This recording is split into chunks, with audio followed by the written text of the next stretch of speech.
The Hilton sale is on. Now through September 29th, you can save up to 20% on stays this fall and beyond. Long weekends, last-minute getaways, holiday gatherings. There's a Hilton stay for all of them. More moments, more experiences, more destinations. Now 20% off for a limited time because it matters where you stay. Don't wait. Book by September 29th and save up to 20% at Hilton.com. Terms apply.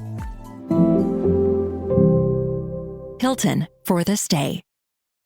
This episode is sponsored by Friskies, who would like to tell your cats hi. Now, if that didn't get your cat's attention, there's one thing that always does the trick. Just pour some Friskies crunchy food in the bowl and you'll hear those paws come running. Works every time. With so many Friskies choices, you can always bring your cats running from their secret napping spots. There's always more to explore. See for yourself at Friskies.com or visit your local store. When people ask me what I remember about the 80s, my typical answer is that it was a lot of fun, but also a little scary. The scary part comes from memories of seeing the cover of multiple Time and Newsweek magazines, fearing that America might go to war with Russia. It didn't help that the Russians were often portrayed as the default villains in movies, TV shows, and even WWF matches.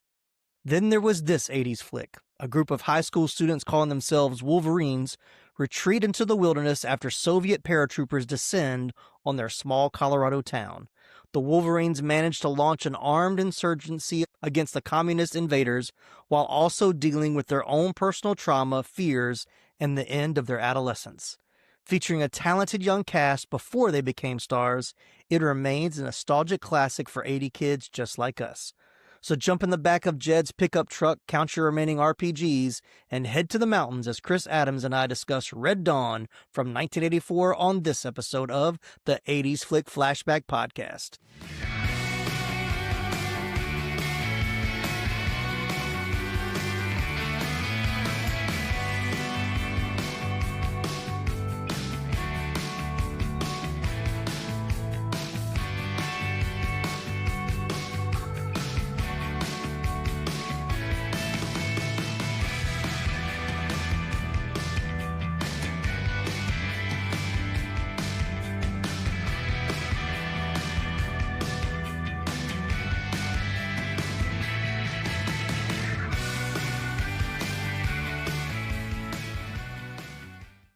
Well, welcome to the 80s Flick Flashback Podcast, everybody. I am your host, Tim Williams. Tonight, I knew I needed someone to help me analyze this invasion. I needed a co-host who wouldn't quit, a true patriot of cinema. Please give a warm welcome to a true Wolverine, Chris Adams from Retro Life for You podcast. How you doing, Chris? America. I'm doing good. How are you doing tonight?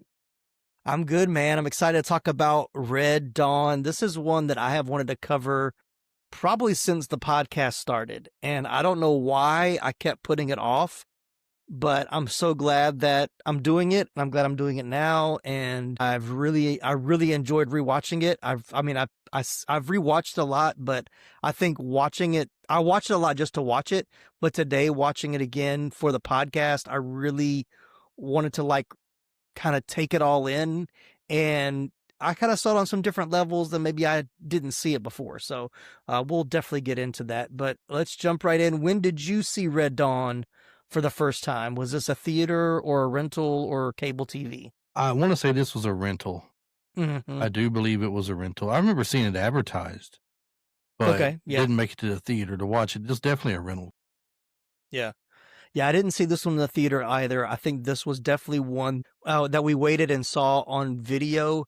And I don't even think that I don't think this was one I watched with my parents. I think this was one spending the night at a friend's house, the following summer, and their parents rented it from Blockbuster or whatever, and we all watched it. I remember watching it with my friends. I don't ever remember watching this one with my family, but fell in love with it from the very beginning. I mean, gosh, there's so we're gonna get to iconic scenes. There's so many iconic scenes that just flood me with the nostalgia. But when was the last time you watched it before rewatching it for the podcast? You covered it on your podcast, haven't you? I have, but it's been, year and a half ago, possibly, when I did cover it.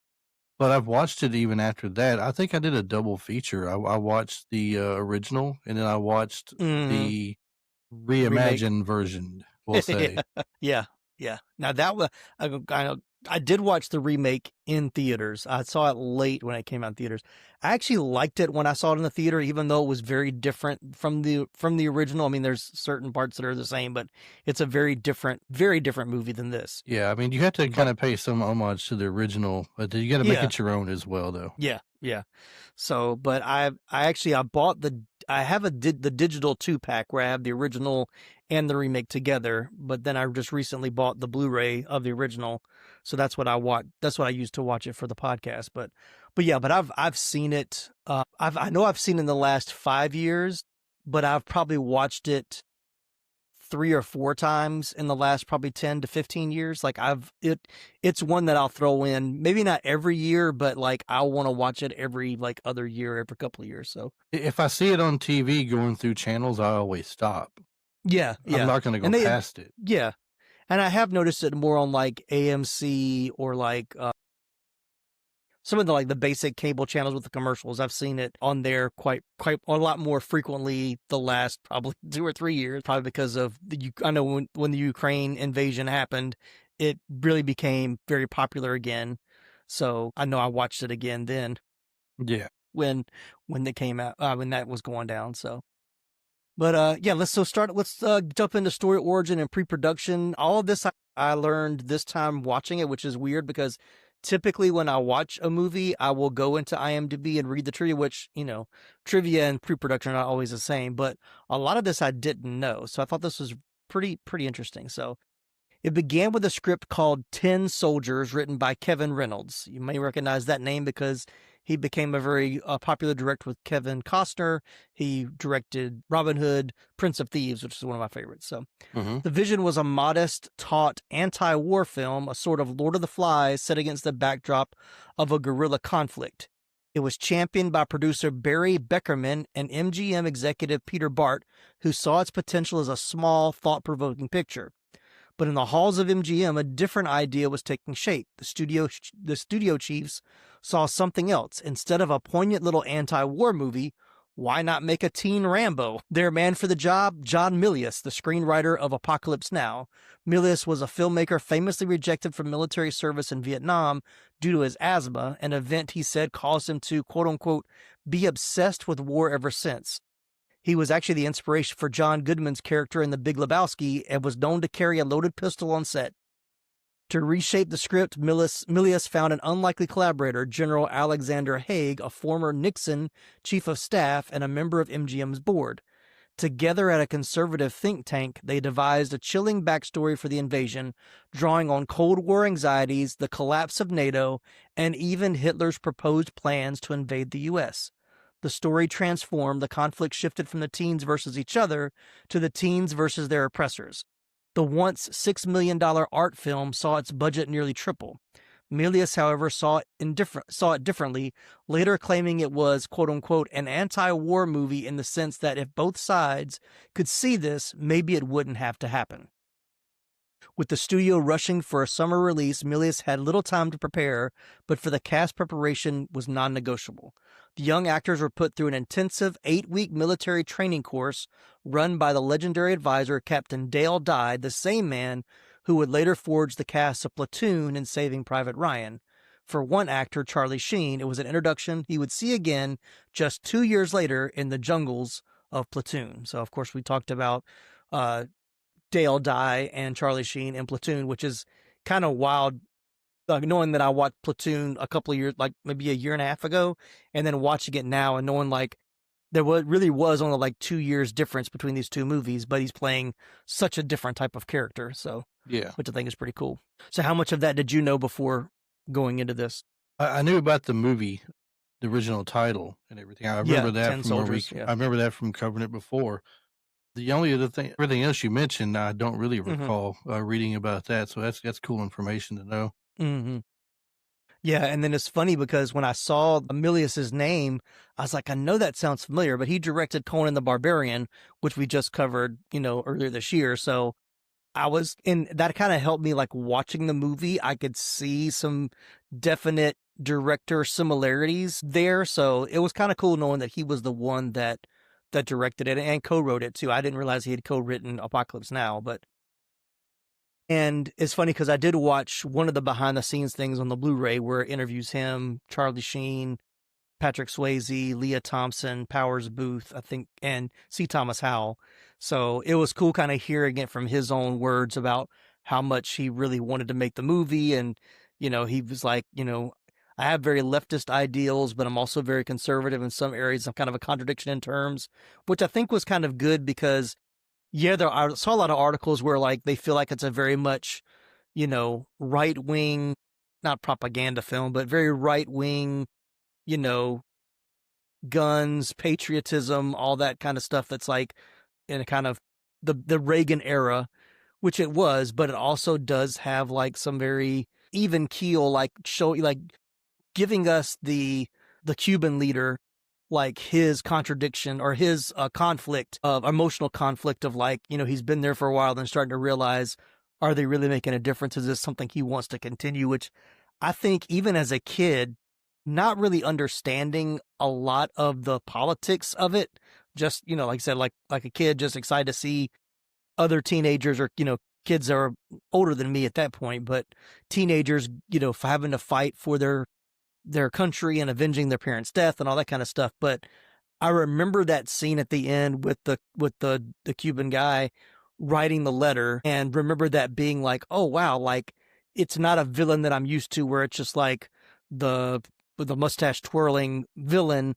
that's all evil. Like he was human as well. So the ending always stuck out to me as not just being this, the bad guy gets killed at the end. The two real bad guys get killed, but Right. I like that his life was spared and that he spared, spoiler alert, he spared killing right then and there Jed and Matt at the end. So I'll let you talk now. I'm sorry.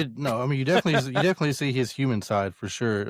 When you listen to him reading the letter that he's writing, I guess he's writing the letter, right? He's just reading it in his head. it's just a voiceover. So he's just kind of letting me know what he's putting in the letter, and I guess sending back to his wife and everything, how he doesn't want to be a part of all this anymore and wants to be back with her again. Mm-hmm. And then starts hearing gunshots and everything going off, and he runs outside, and and like you said, he sees Jed come through. He's carrying Matt in his arms. You can see that he's been shot, and you can see Matt's been shot. The guy looks at him, just tells him, motions for him to go on, tells him, "Vaya con Dios," hit the road, Jack, whatever. Mm-hmm. Go on. Then he just kind of throws his gun down. He's had enough of it. It's really eaten up at him to the point to where he doesn't want any part of the battle anymore. Mm-hmm. Mm-hmm. And that's a good thing to see in him. Mm-hmm. I was really glad to see though the other two get what was coming to them. Yeah. Oh yeah. So so let's jump into casting. We've got a pretty robust cast, but like I said in the intro, this was a lot. A lot of these were kind of unknowns. Well, not unknowns, but like before they really were famous.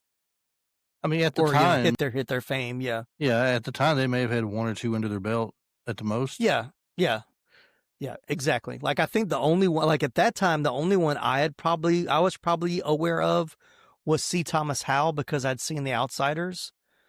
But really, everybody else I wouldn't have recognized until like the following year. Leah Thompson, I wouldn't have known about Jennifer Grey until Dirty Dancing.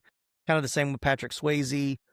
Charlie Sheen, of course, a couple of years later. But I can't remember the order in which they came out, I guess. But as far as Patrick Swayze goes, wasn't he in Soggy Bottom US?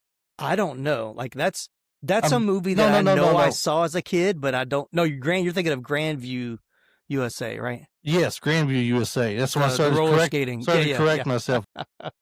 I was like, he was in that? No, it wasn't roller skating. I thought it had something to do with racing of some sort. Jamie Lee Curtis was in it. C. Thomas Howell was in it too, I think, wasn't he? Yeah, I think so. I know which movie. I've never seen it, but but I think there's a scene that I've seen of him in it where he's in a roller skating rink. So I don't really know what it's about, but yeah, they came out the same year, but it was not as well known as this is.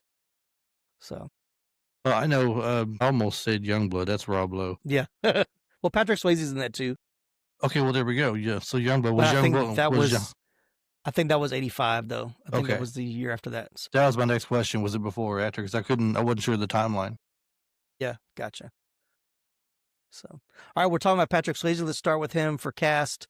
Of course, he received recognition for acting in the drama film The Outsiders in '83. So I guess I had seen. I always forget that he's in The Outsiders, but he wasn't the main character. Right, he was the older Outs- brother, right? yeah, Outsiders 83, the miniseries North and South from 85 to 86. His breakthrough came with the romantic drama film Dirty Dancing at 87, and he rose to further prominence in action films like Roadhouse in 89 and Point Break in 1991.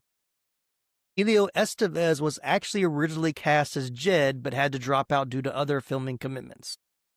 This was the second of two films that Swayze made with John Milius, the other being Uncommon Valor in 1983. Now, I do remember seeing that, but he has a very small role in that. Like he's in it, but he's not like the main actor in that. That's another really, really good 80s movie I haven't covered yet. One thing I thought was fun that I read, that John Milius knew what he had in Patrick Swayze and used him to get the rest of the young actors in line. As Swayze recalled on the documentary I actually watched, Swayze said, Milius is a very intense director. He's a very wonderful director.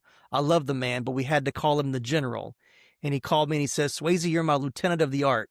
I'm directing these little suckers through you. So he put a lot of responsibility on my shoulders, and I took it really seriously. And I do know that, like, and from the documentary, like even Leah Thompson says, he was probably the most established of the actors.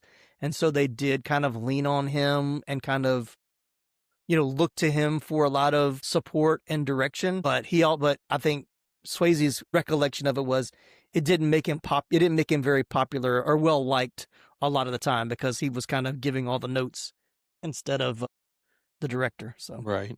Something else, you'll get to it in just a minute, but kind of stands out about this. You mentioned C. Thomas Howell as well as Patrick Swayze being in The Outsiders. Yeah. We got one more coming up that was in The Outsiders as well. Yeah, we'll get to him. So let's continue with that theme. C. Thomas Howell as Robert Morris.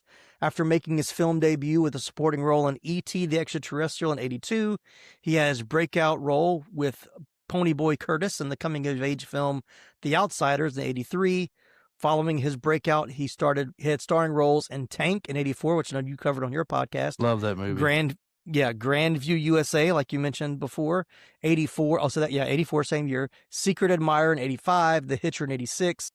His lead role in the commercially successful yet controversial film Soul Man in 1986 damaged his status as a leading man in Hollywood. But he did teach the rest of the cast how to ride horses. Leah Thompson said he was definitely like the cowboy of the group.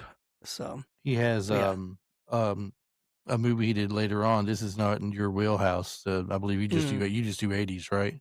Just 80s, yep. Yeah, he had one that I liked. I believe it was probably early 90s or 1990 or something like that, but it's called Side Out. Actually, it's 1990. Yeah. I'm familiar with that one. I've seen it. And I did like that one quite a bit, but nowhere near as good as his role in Red Dawn. So let's see. And then I did like this. C. Thomas Howell said in USA Today in 2012 that he hears someone scream Wolverines to him at least twice a week in real life. He said about 40 times a day through Twitter. He said in real life he doesn't shout back, but on Twitter I cannot help typing a Wolverine with a few exclamation points on it, which I thought was great. All right, so look, I know you and I both met him at the Comic-Con. We did. Now, did you ask him anything about that Wolverine bit? I don't honestly, I was trying to remember like what I talked to him about when I was there, and honestly I can't remember. I mean, I know I told him like I was a fan. I loved a lot of his 80s movies that I remembered. I remember mentioning Outsiders, Red Dawn, A Secret Admirer.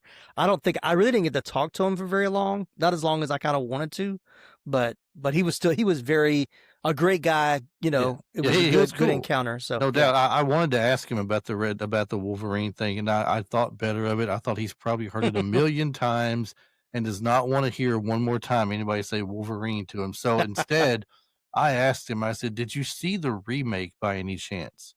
Oh, I remember you telling me that. Yeah. He's just he goes, "No, didn't look at it." I said, "Well, you didn't miss a whole lot. Don't worry."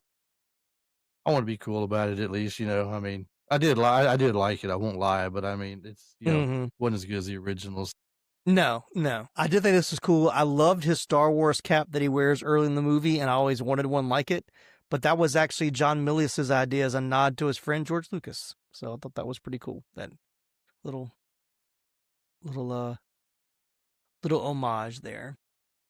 Then we got Leah Thompson as Erica. She's best known for her roles as Lorraine Baines McFly in Back to the Future film trilogy we've covered. She was also in Howard the Duck we've covered. She was in Some Kind of Wonderful in 87. Other films with which she is known include All the Right Moves, which we've covered, Dennis the Menace in 93, and The Beverly Hillbillies in 93. Leah Thompson's great. She's still active, still in the business, still acting. She's got a show on Hallmark right now that my wife is watching. And she's been doing some directing. Like, we're big fans of the show Will Trent. And her husband, Howard Deutsch, I guess should I say it? Howie Deutsch. He's like one of the executive producers and directed like the first, like he directed a couple episodes of the first season, and then she's directed a few episodes since then. So, but yeah, big fan of Leah Thompson. Yep. Liked her in Space Camp too. Yes, absolutely. Which I've covered on the podcast. So, and I want to, darn it, I want to. And I haven't got to yet. Well, all you have to do is ask me, because I'll be ready to watch it. I've got the Blu-ray. I don't think I won't be hitting you up soon. Then, if anything, it'll be an extra. There you go. Yeah. The funny thing with this was typically, like, here recently, I've not been like I'll mention an actor, but if we've covered it on somebody else on a previous podcast, I won't do their filmography. But most of these we've talked about already, and I was like, I can't just skip over them, so I just try to make them very brief. So, on to another one we've covered already. Charlie Sheen is Matt. He followed in the footsteps of his father, Martin Sheen, in becoming an actor. He starred in many successful films, such as Platoon, which we covered in 86, Wall Street 87, 8 Men Out in 88, Young Guns in 88, which we've covered, Major League in 89, which we've covered, Hot Shots, The Three Musketeers in 93, another favorite of mine, and Their Arrival in 96. I did not realize that this was actually Charlie Sheen's feature film debut. I didn't realize this was his very first movie. Wow. Because I know he's in The Wraith, but I don't know if that came out the same year. I'm not sure. I just thought of that, actually. So. I can definitely find out real quick. I'm really big into it. I love his cameo in Ferris Bueller. Yes. He has. Where speaking of another cast member, you'll get to in a minute as well. But I love his cameo in there with what he plays in that and everything. He has an uncredited movie thing on 74 called The Execution of Private Slavic, and then Red Dawn is Matt Eckert in 84 being his first, I guess, real movie debut. Okay, when did The Wraith come out? Same year? The Wraith. Let's see. Red Dawn was 84. The Wraith came out in 86. Wow. Okay. So his cameo in Ferris Bueller and his role in Lucas was all in 86, as well as the TV series Amazing Stories. Yeah. That makes sense. Yeah, he was busy in 86. I think he was coming off The Wraith when he started filming Platoon. Now that going back to that episode, I remember talking about that. Yes, because Platoon also in 86, Wisdom in 86, A Life in the Day is a short film in 86. He stayed busy in 1986, to say the least. Yeah. I mean, Platoon was really his breakout role, and that's where he really started getting a lot of momentum from that. All right, moving down the line, we got Darren Dalton as Daryl after Red Dawn. His first made-for-television movie was Brotherhood of Justice in 86 as a rebellious teenager, and he appeared in the short-lived TV ensemble drama The Best Times in 85. He had TV guest appearances in the late 80s on Highway to Heaven, Quantum Leap, Alien Nation, and as General Custer on Dr. Quinn, Medicine Woman. So that's Daryl Dalton. And let's not forget, what was one of his earlier films? The Outsiders. Oh, he was on. Okay, that was the one, Outsiders. Okay, I knew he was in there, but I didn't have him on notes. So sorry about that. Yeah, missed that one. That's what I told you. I kind of touched on earlier. I said you'll talk about him in a minute. Yeah. So then we got Jennifer Grey as Tony. She made her acting debut with the film Reckless in 84. Had her breakthrough with the teen comedy film Ferris Bueller's Day Off in 86. And of course, she earned worldwide fame starring as Frances Baby Houseman in the romantic drama film Dirty Dancing in 87, which earned her a Golden Globe Award nomination. It's no surprise. It's very well known that her and Swayze did not get along on this movie at all. There was even, in the original script, there was supposed to be they were supposed to have this romantic relationship in the movie that didn't work because they didn't get along. It's kind of alluded to a little bit in her death scene, spoiler alert. But of course they really never thought they were going to be in another movie together, and then Dirty Dancing happened. So you can listen to our episode on Dirty Dancing to hear all the tidbits about that one. Listen to the older episodes. Yeah, there you go. They're still good. They're still great. Not on video and not edited as well. And I didn't have professional microphones. Anyway, Still great. Hey, I started with what I had. Next on the list, we got Brad Savage as Danny. While known for Red Dawn, Savage also appeared in many TV shows in the 70s and 80s, including Salem's Lot, Chips, Mork and Mindy, Emergency, Fantasy Island, and my favorite, The Love Boat. Because if you were a star of the 70s and 80s, you were on an episode of The Love Boat at some point. Pretty much. Yeah. And then we've got Doug Toby as Aardvark, as he's listed in the credits. Mondragon. I don't have anything about his filmography. This is really the only thing he's known for, but I didn't want to leave him completely out. And then Powers Booth as Lieutenant Colonel Andrew Tanner, United States Air Force, with his thick Texas accent. Known for his performance as Curly Bill in the Western Tombstone 93, which is what I've known the most from. And Alexander Haig in historical drama Nixon in 95. Other notable films include Southern Comfort in 81, Blue Sky in 94, Sudden Death in 95, Frailty in 2001, and Sin City in 2005. Rapid Fires. Got to throw Rapid Fire in there. Oh, yeah. That was that Brandon Lee? Mm-hmm. Yeah, okay. Sure enough. I got that one right. All right, good. So, yeah. I like Powers Booth in this. I mean, if you listen to some of his or read some of his interviews, he wasn't as happy with the final product because the way his character was written originally was a little bit more nuanced and had more depth, and he felt like he really didn't come across as well as he would have liked. But I still like it. Even when I rewatched it today, I thought like it was enough. His character came in at the right time. And I think he lasted long enough.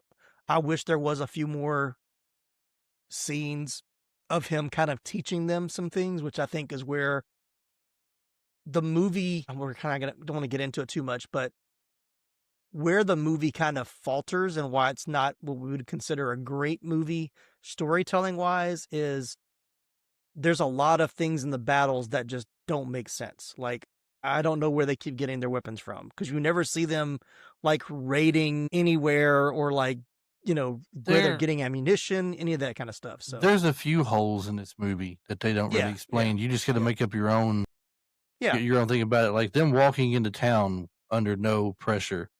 Yeah.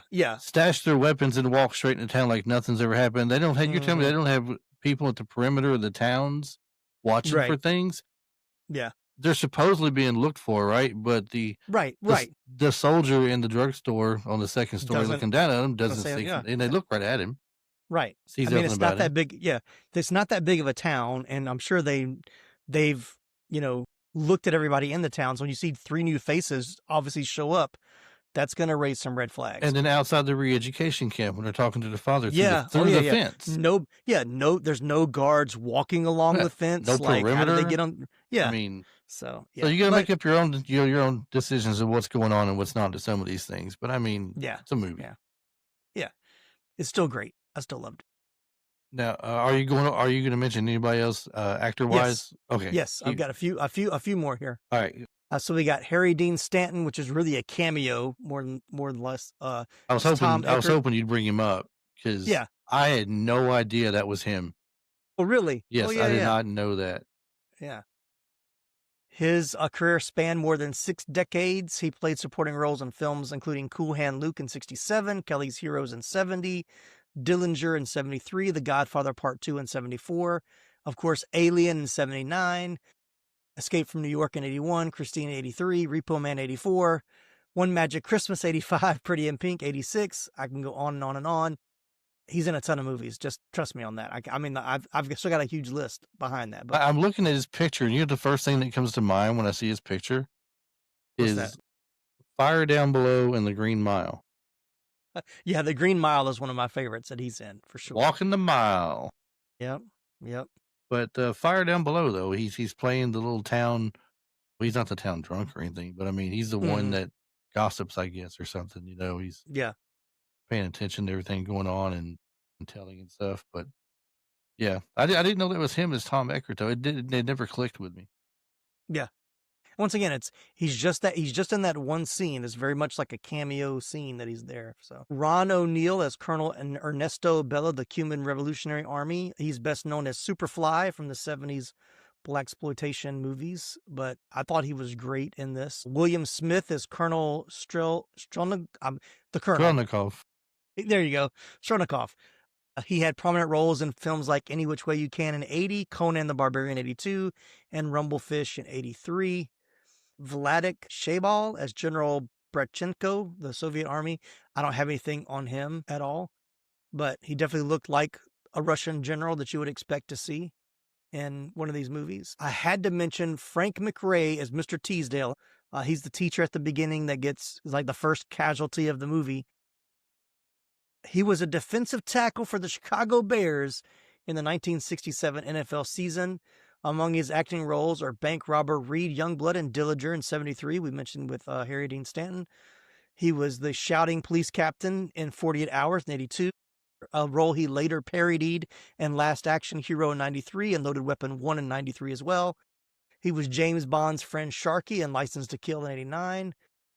He was also in Batteries Not Included in 87. He appeared with Sylvester Stallone in Fist in 78, Paradise Alley in 78, Rocky II in 79, and Lock Up in 89. He was also the protective trucker in The Wizard in 1989. Frank McRae, I mean, that's not a name that I would recognize, but anytime I see him, I know exactly who he is. Know who he is. And his very distinctive voice as well, like, you know, him walking out to the soldiers. I mean, once again, another iconic scene like that. Lockup stood out to me the most. Yeah, I love Lockup. That's another good one. Haven't covered yet. And then the last one I'll mention is Lane Smith as Mayor Bates. Once again, another cameo. He's only in like 2 scenes. Well-known roles include newspaper editor Perry White in the ABC series Lois and Clark: The Adventures of Superman. He was also in the 1984 NBC TV series V. He was Coach Jack Riley in The Mighty Ducks. District Attorney Jim Trotter in My Cousin Vinny, which is, of course, what I know him most from. U.S. Congressman Dick Dodge and Distinguished Gentleman with Eddie Murphy in 1990, I think. He was Grantland Rice in The Legend of Bagger Vance, and U.S. President Richard Nixon in The Final Days, for which he received a Golden Globe Award nomination. But where else I know him from? What you said, My Cousin Vinny, for one, but the other one that stands out also is the Pauly Shore movie. Oh, Son-in-Law. Keeps calling him Crotch instead of Crawl. Yeah. That's right. He was the dad in Son-in-Law. I completely forgot about that. But yeah. That's probably that's the one that I would remember. But I've seen My Cousin Vinny a lot more recently than I've seen Son-in-Law. But Son-in-Law is funny.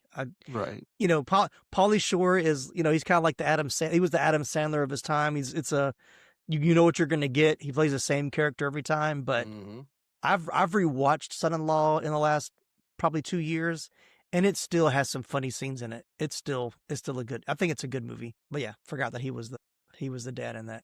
All right, anybody else from the cast that I skipped over? I tried to give everybody their due. No, sir. I was just hoping that you brought up Lane Smith, Frank McRae, and Harry Dean Stanton. When I knew you were getting all the main ones out of the way, I was like, okay. I was like, please tell me he's going to touch on those 3 at least, you know. And then William Smith, of course, which you mentioned. I mean, I liked him from the Clint Eastwood movie. Was it Any Which Way You Can, you said? Yeah. I love that movie. I remember those, yeah. Was it Any Which Way You Can and Any Which Way But Loose?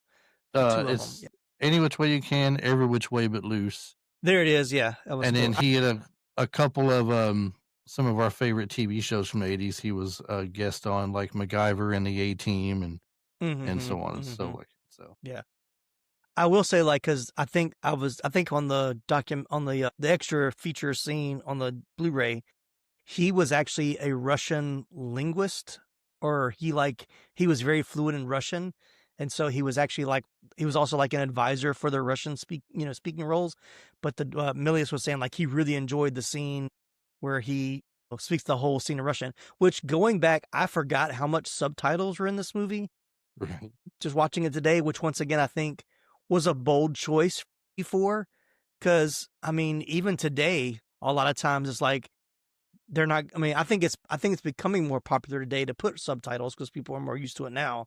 But 80s and 90s, they would just have them speak with an accent, but still speak in English. But that wasn't the case in this movie. I thought it was a great, you know, making it feel accurate, even though it's not accurate, but making it feel real by having them speak their natural language or, speak their language and have the subtitles added some realness to it. So. Right. And have you ever watched a movie where they're speaking in a different language, but they did not put the subtitles down there? Every once in a while. And it leaves you wondering, what are they saying? I want to know what they're saying. Why can't...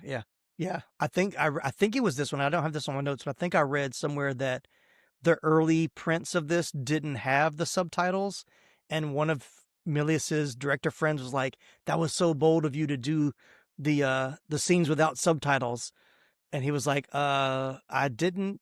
It was a mistake or whatever." But they were like, "Well, you kind of knew what they were talking about, but it still made it really good." He was like, but there's some really long scenes. Like if there were shorter scenes, I could see them leaving the subtitles out, but there's a few scenes where like it's real a conversation, like the Cuban general with the Russian general, had their conversation outside of the store that gets blown up. Once again, Jennifer Grey just shows up wherever she shows up. She's leaving a bomb somewhere. I just like in the same jacket, and they don't have any knowledge of her whatsoever doing anything. No, but I guess everybody that's seen her dies, so they don't have anybody to ask. I guess that's the only thing I can think of.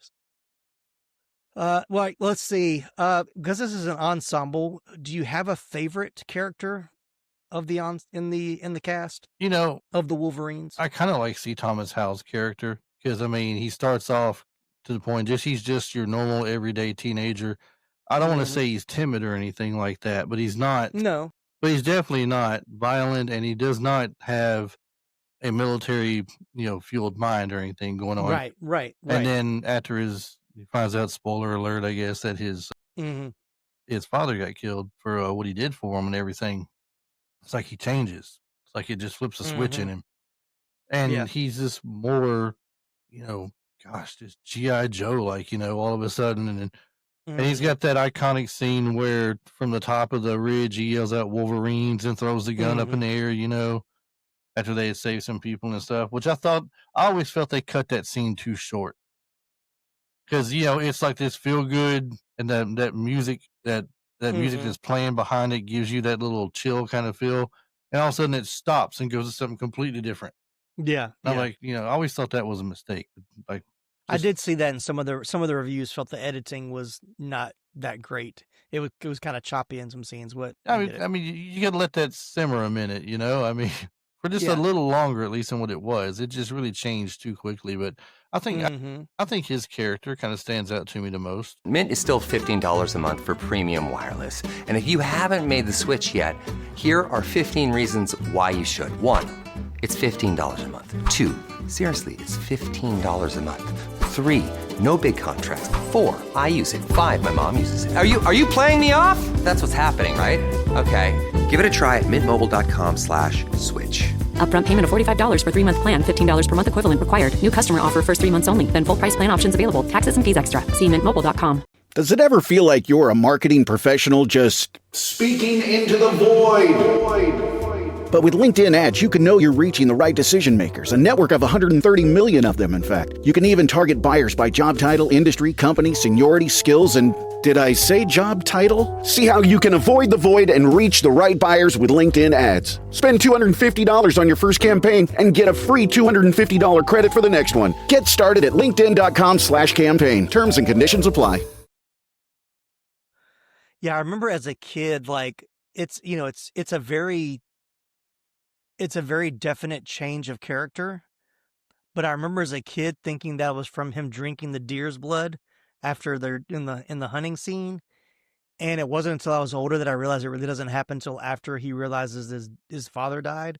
And that's when it really kind of turns. So I think that was interesting. Like, I don't know, it's just as a kid, it was like, it was the deer blood. The deer blood made him do it. They also tell him, though, after he drinks the deer blood, that I think Maddie told him, my dad always said that, you'll be a different man going forward. Right. Yeah. So, that maybe you can look at it and say that kind of contributed to it in a sense. But probably more or less because his father got killed, Yeah. Because that's what he's talking about when he's sawing off the end of the shotgun. Yeah. Yeah, because I think, Powers Booth's character's like, that hate's going to eat you up, or, and he's like, it keeps me warm. Like, he knows it's the hatred that's driving him or whatever. So, but yeah. All right, yeah, I'm trying not to jump into like iconic favorite scenes. We'll get there. Jed's the easy choice because he's the leader, but I really like Charlie Sheen's character. It's a little more subdued than what Charlie Sheen is kind of used to doing, so I like that. He's a little bit more, subdued of a character. I wish he's the one character I wish we would have saw a little bit more of. Like I wanted to see more of his connection with Jed. You see it really at the end, like towards the end of the movie, but I think it's there because like knowing the end of the movie, you know what's coming.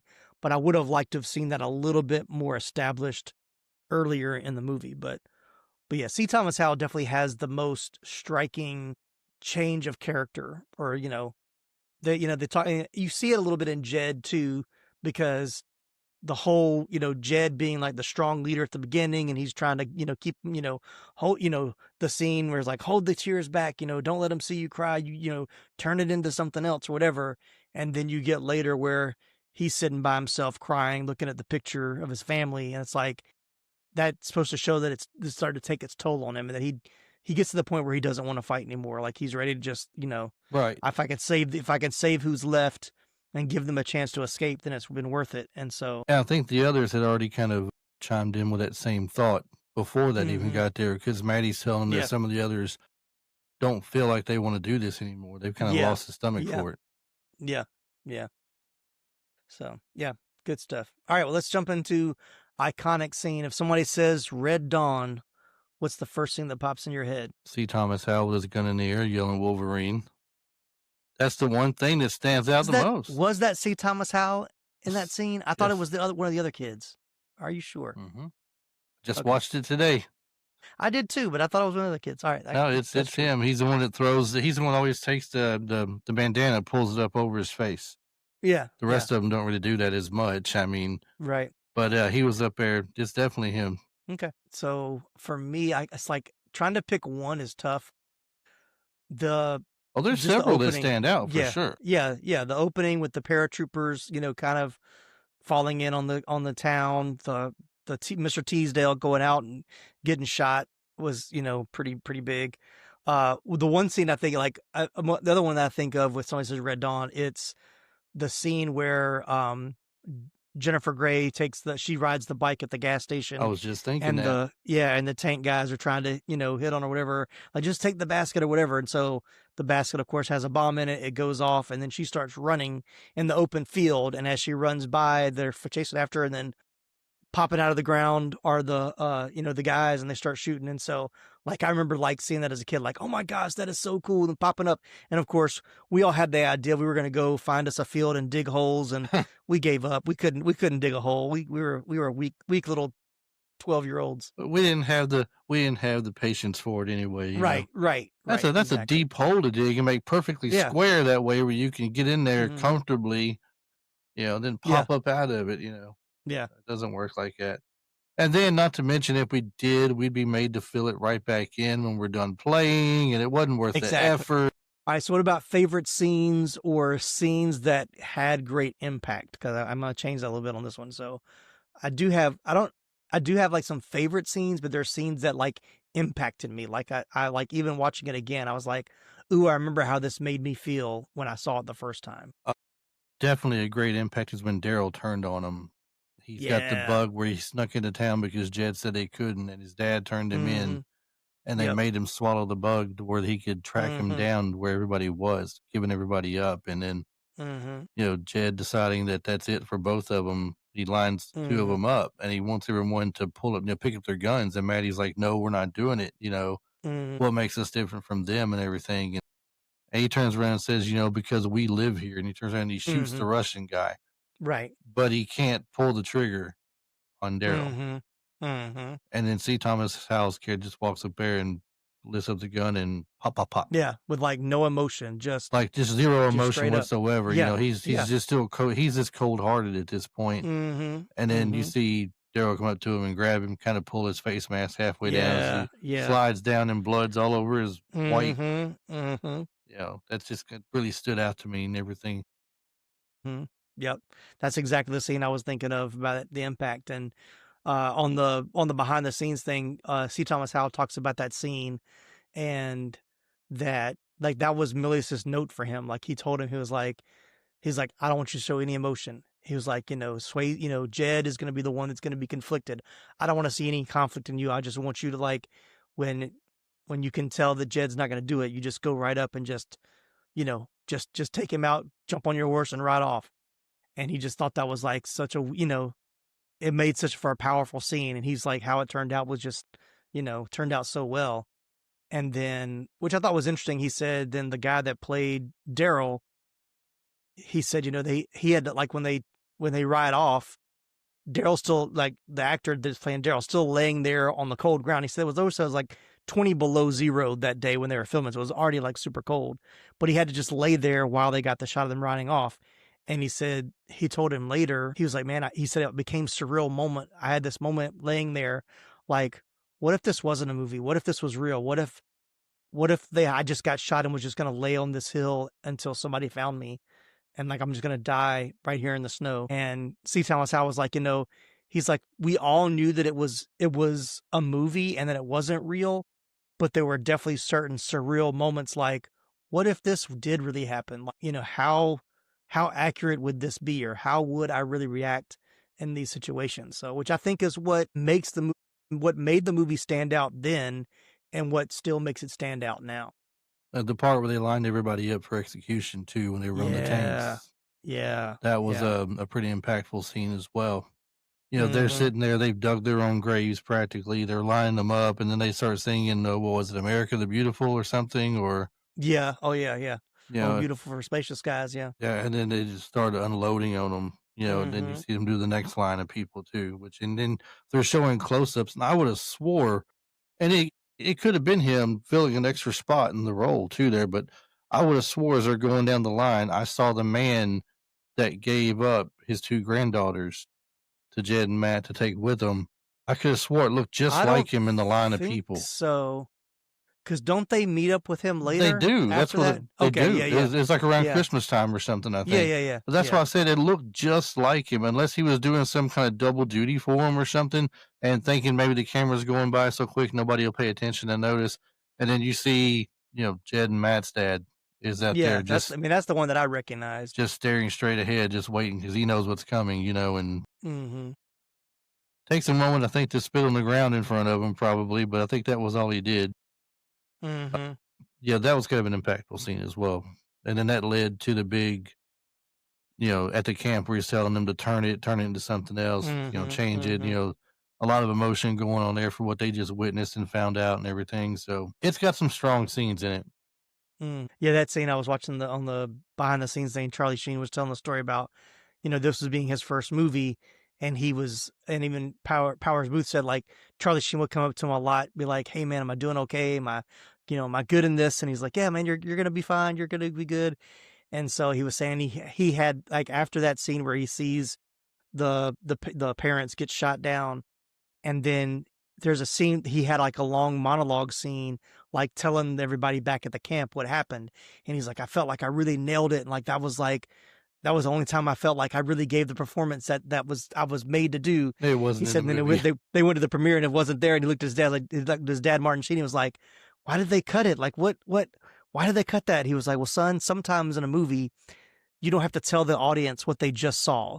So it really wasn't a necessary scene. So that's probably why it got cut. He was like, that makes sense. Cause he said it cuts to the line, like Jed's line is like literally the next thing after his speech. So like they cut all the way to like the last line he said, and then it cuts into where he finished talking. So, and then there's also the thing where you got to trim down some minutes sometimes also. Oh yeah.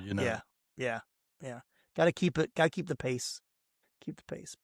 All right, well, let's jump into some scenes and trivia. We may think of some other scenes as we're going. As most people know, this was the first film released with a PG-13 rating. A Flamingo Kid, the first film to actually get the rating, was not released until 5 months after this came out. So that's why, even though it was technically the first one to get the rating, it wasn't released in theaters before Red Dawn.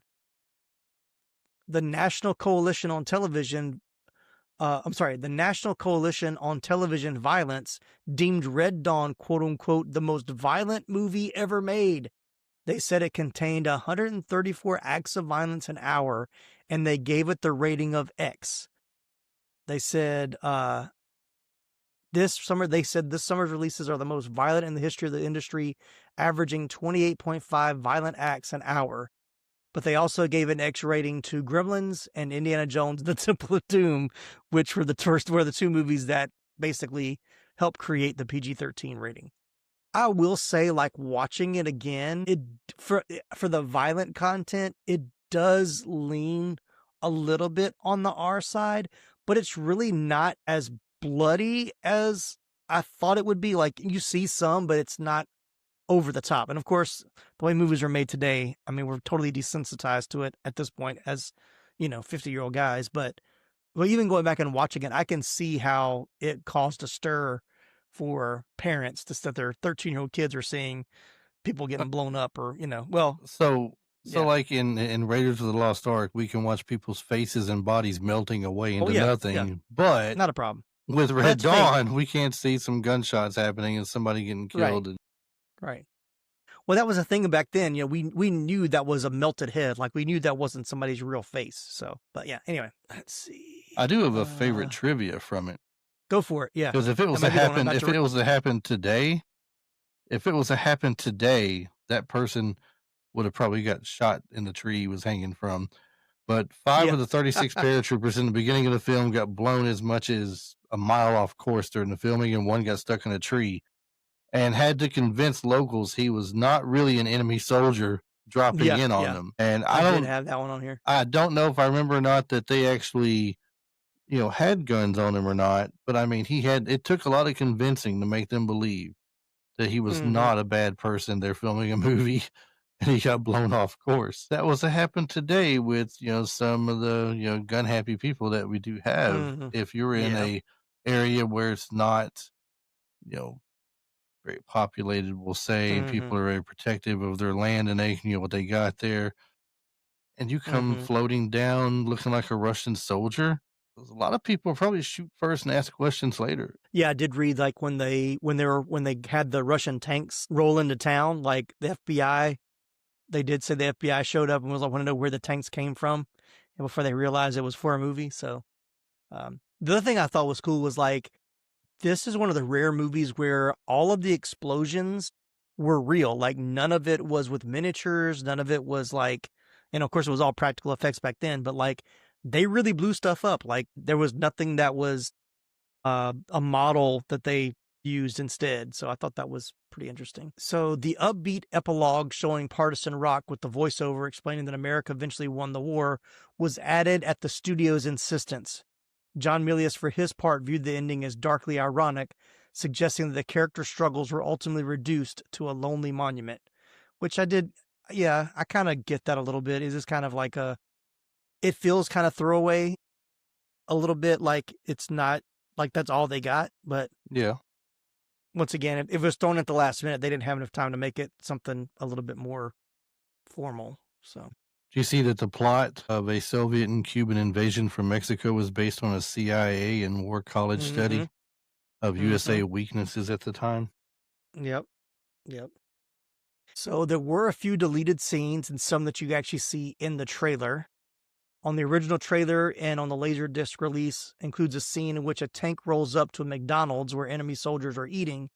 The scene did not appear in the final cut and was likely removed due to a mass shooting at a McDonald's in San Ysidro, California, a few weeks before the film opened. So yeah, I did go back and watch the trailer, and there is it's a very short scene, not much there. And there's also the part of the scene that there was actually a love scene between Leah Thompson and Powers Booth's characters that was cut after preview audiences found the age difference uncomfortable. But Leah Thompson said that she was very disappointed. It wasn't an actual love scene. She said it really didn't show anything, but the scene was basically that she went to Powers Booth. They had this conversation and she told him that she was afraid of dying and never had made love with anyone before. And she asked him if he'd be the one to make love to her. And so he was like, okay. And then it just kind of shows them kind of like leaning over, and that was the end of the scene. But she said so then the scene of like him outside with his little flowers and she runs up with the flowers and runs off, that was supposed to be the scene after that. And so she felt like it gave a little bit more about her character, because she said it was always alluded to that like her and Jennifer Grey's character had been either like sexually assaulted or raped by the Russians before they got to their grandfather. Who says you can't be the topic of conversation for all the right reasons? The Hyundai Tucson Hybrid pairs bold presence with advanced technology and sleek style. It's everything you didn't know you needed in an SUV and then some. Okay, Hyundai. Visit HyundaiUSA.com to learn more. Hello, Nigel here. As an owl, I love to be awake all night, but allergy sufferers like you probably don't feel the same. So take Xyzal at night to relieve allergies while you sleep. Then wake up fully refreshed for a more productive day. Xyzal works fast and offers 24-hour continuous relief from sneezing, runny nose, itchy watery eyes, and itchy nose and throat, so you can enjoy doing the things you love all day long. Be wise all. Take Xyzal at night. Use as directed. Starts working in 45 minutes.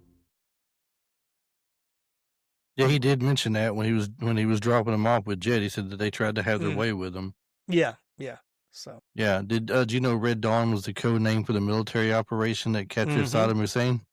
That is, yes, I do. I did have that on my notes as well. That was a pretty cool one. And during the 2022 Russian invasion of Ukraine, some abandoned Russian tanks in Ukraine were spray painted with Wolverines across it in homage to this movie. That's awesome. Yeah.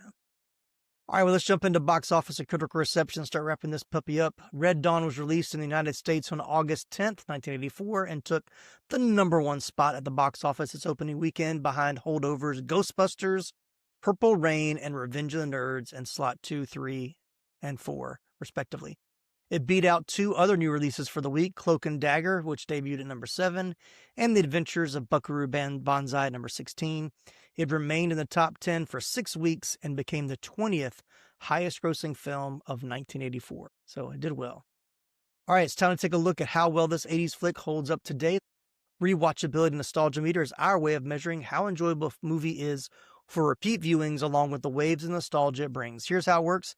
It's a 1 to 10 scale. Any number between 1 and 10 will do, but here are a few parameters to help you decide. At the bottom of the meter, a number 1 means I saw it once and that was enough. In the middle is at a number 5 is a good rewatch every couple of years or more. And the highly coveted number 10 at the top of the meter is highly rewatchable and full of nostalgia. So, Chris, where does Red Dawn from 1984 rank for you on the rewatchability nostalgia meter?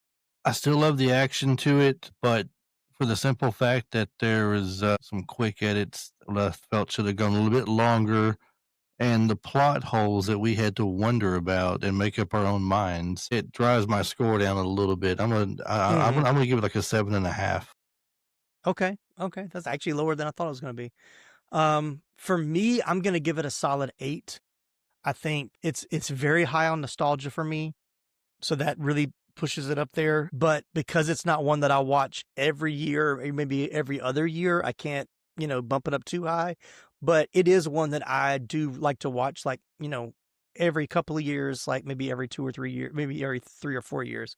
But it's such a good movie. Like, really enjoyed rewatching it again for the podcast, and makes me miss Patrick Swayze. What a great actor he was. It really showed in this movie. You saw his star power, seeing, these young, fresh faces before they, Charlie Sheen, Leah Thompson. It's funny to see Leah Thompson because she's so, like, they made her so plain face, like no makeup, like her lips are the same color as her face, like, but she's still really pretty. Like, she still looks like Jennifer Grey kind of looks like Jennifer Grey, but like Leah Thompson is almost unrecognizable unless you really know who she is. Right. But I think their performances are good. I think it's well made. Yeah, it is. There are some plot holes and it gets a little unbelievable at times, but I think the story is there. I like that it gives, like we said, an even perspective that I think Milius is right. If you see this, if you watch this the right way, or not the right way, if you watch this in a certain way, you can see how it is, like, for both sides to say, is this really what we want to do? Do we really want to invade and have teenagers fighting, so, but anyway, that's my thought anyway. So I give it an 8, you give it a 7, still ranks high on the nostalgia Rewatchability and nostalgia. Well, you got to throw the half in now. 7.5. Okay, 7.5. Because okay, so not too I far kind from of me. feel bad that I didn't give it an 8, but I mean, because they made me wonder about a couple things, I got to knock them down to half a notch or something. I gotcha. All right, well, let us know where you think Red Dawn should rank on the rewatchability and nostalgia meter. You can send us an email, reach out to us on social media, or you can leave us a comment right here in the comment sections on YouTube if you're watching the video. Well, Chris, I want to thank you for joining. Always a pleasure to have you on the show, my friend. Please tell me about what's going on over at Retro Life for You podcast. What you got coming up here in September? Let's see. The current week right now, as we're recording this, is Enemy Mine. Upcoming next week is going to be Rounders. Oh, yeah. Matt Damon and John Malkovich and Edward Norton, John Turturro. Edward Norton, that's the other one. That's what I was trying to think of. Yeah. And then I believe at that point, if my dates are correct, that starts the month of October, which is all horror movies for us this year. But we're going with strictly 90s horror movies this time. We're not going to mix it up like last year. Yeah, the resurgence of the horror movie of the mid to late 80s. Yeah, I'm probably going to throw, like I said, we're going to throw some Scream in there, some I Know What You Did Last Summer, Urban Legend, The Faculty, and possibly Candyman. I think that might be the other one. Okay, cool. Very cool. And if you didn't catch his episode where he got to interview Keith Coogan again for the second time, that was a great episode that I listened to this past week. So yeah, we did. Always good to hear Keith talking about which made me want to watch Toy Soldiers again. And then watching this made me want to watch Toy Soldiers again even more. So I'll probably watch that sometime this week. Now he did say that he could possibly be talked into coming back on to do another movie again. I was thinking the one with my gosh, is it John Cryer? Is that who it was? Yes. Yeah, Hiding Out. Hiding Out. I was thinking of maybe Hiding Out because I've already talked to him extensively about Adventures in Babysitting. And the other ones. Yeah. Sounds good. I did a very brief interview with him a couple of years ago, so I haven't reached back out to him again, but maybe I'll do that too. Maybe we can get him to do another episode with us. Awesome. Well, definitely check out Retro Life for You podcast. Chris always does a good job with his show and has lots of interviews. He's done Cynthia Rothrock. I always mess up her last name. Did I say it right? It's like a tongue twister almost, isn't it? But yes, it is. Cynthia Rothrock and Keith Cook from China O'Brien, and then her new movie, I think it's called Black Creek. I'm drawing a blank for sure. I think it's Black Creek. Y'all talked about it in the episode. Yeah, it was a pretty good movie. It's not an 80s movie, but it's a pretty good movie. No, but if you like martial arts movies, definitely in that She vein. is the female equivalent to Chuck Norris. Yes, absolutely. And I've started following her on social media since you did the interview, and so it's cool to see her still kicking butt. Does not look her age at all. No, not at all. So, all right, well, give the podcast a listen, but I hope you enjoyed this episode. If you did, please leave us a 5-star review on Apple Podcasts. Be sure to follow or subscribe so you never miss an episode. Jump online and visit the website 80sflickflashback.com and also our TeePublic store for some awesome 80s Flick Flashback merch and original designs. We just launched a new collection of designs inspired by previous episodes like Wildcats and Best of Times with some good football movies you haven't watched, and Halloween 3, which we just covered over the summer. Thanks, everybody, for tuning in. I'm Tim Williams for the 80s Flick Flashback podcast. Wolverines!